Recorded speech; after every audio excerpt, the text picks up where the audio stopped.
Alright, well here I'm starting to build the extension. Got the frame extended.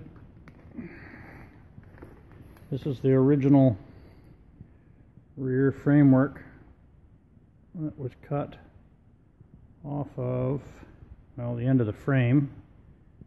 And you can see the end of the tubing cut off there. End of the frame there. It's all extended. It's all just tacked together right now because I want to mock it all up, you know, and if I have to move something or whatever, it's just a matter of knocking a couple of tacks off. But it's tacked together good enough that it's going to stay put anyways. Extending the angle. Get down here.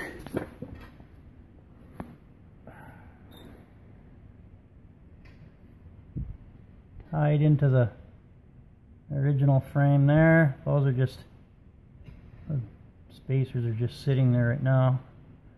I'm going to put some flat bar in that end of the, cap that original frame off, and then I'll weld those in. So there's, probably put one more in here. Got one there, one there. I'll probably put one more in between just to keep everything from moving. So looks pretty nasty right now because it's just the way it came off the bus. Once I get this all mocked up, get the radiators back in so I can run it, I'll take it outside and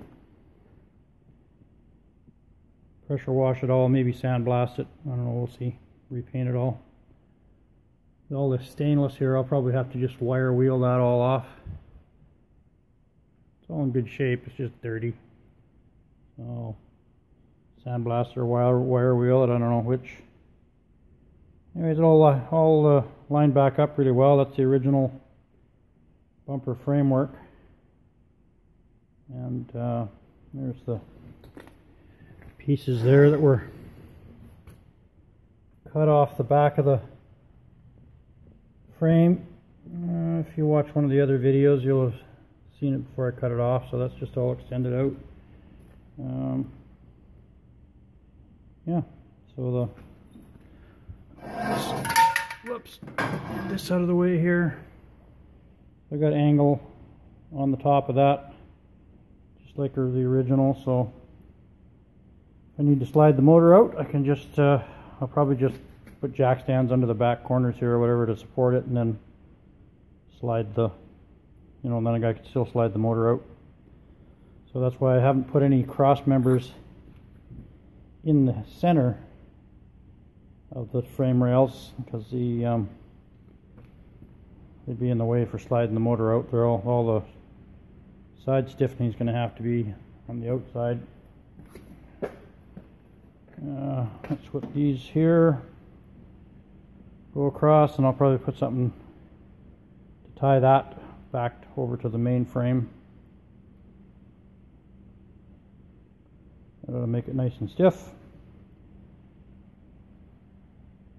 My stainless never came in, so I was a little bit choked about that, but ended up I didn't get that far anyways, so it wasn't the end of the world. Be here Monday. It's a really oddball size, so I'm not even sure whether I'm gonna use tubing or maybe I'll just get some flat sheet. It's just 16 gauge stainless, so I might just get some flat sheet and cut it and make my own channel and build it myself. I don't know. Just put it in the brake and make my own. Then I can use the, which is probably the way to do it really, because then I can put it into the shrinker stretcher and, you know, make that new curve there, match it up. Have two to build. One that goes right in here that was mild steel before. That piece will get replaced, but it, you know, it welds, it goes right to the bottom of there, and then goes right to this point here. So it might be, it probably is the way to do it actually. I'll just get some sheet, bend it, and then I can use the the shrinker and stretcher to make that shape. And I can just cut a piece of, once that's all done, I can just cut a piece of sheet that angle and weld that to the bottom and make my own rectangular tubing. Otherwise you gotta put a series of cuts in there and weld them all up, and it works, but I think there's a better way. Try it anyways. I mean, I can always do that if it turns out to be too much of a hassle, but I don't think it will be. Anyways, we'll figure that out when we get there. So I got a trailer hitch to put on back here. I'm gonna build this so it'll tow a car trailer. I have a hitch. I'm gonna still have to bolt it in there, I guess, somehow. I'll have to figure that out when I get to it, because it's I have to be able to unbolt it if we need to slide the motor out, because it's going to be up between those frame rails there, and it'll be in the way if we need to slide the motor out. So I'll have to be able to unbolt it and then slide the motor out, and then reinstall it after the motor's back in. Not that I plan on doing that anytime soon, but just in case. Or if I decide to put a Series 60 in it, which I have in stock. So we'll see what this is like for power and fuel mileage. But if it's half decent, I'll just leave it. If not, I have a 470 horse Series 60 in stock that I can install in here if I decide to. That'll be a big job, but yeah, hopefully this will be all right. I might have to step the, I'm looking at it here now, I might have to step the floor in the bedroom up a couple of inches. I'm not sure yet. Kind of looks like it.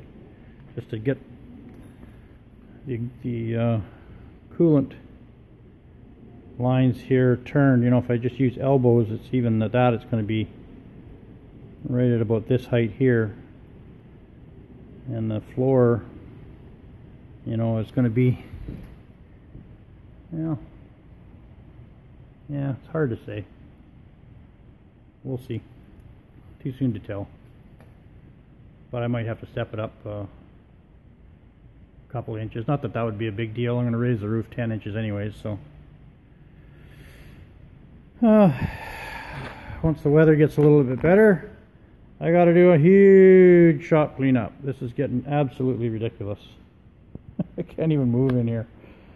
But over the winter, it's just been, stuff's been piling up and no motivation to take anything out of here. So anyways, and once I get it out of the shop here, then I can pressure wash it all and blast it and paint it, clean it all up, make it look a lot better than the 45-year-old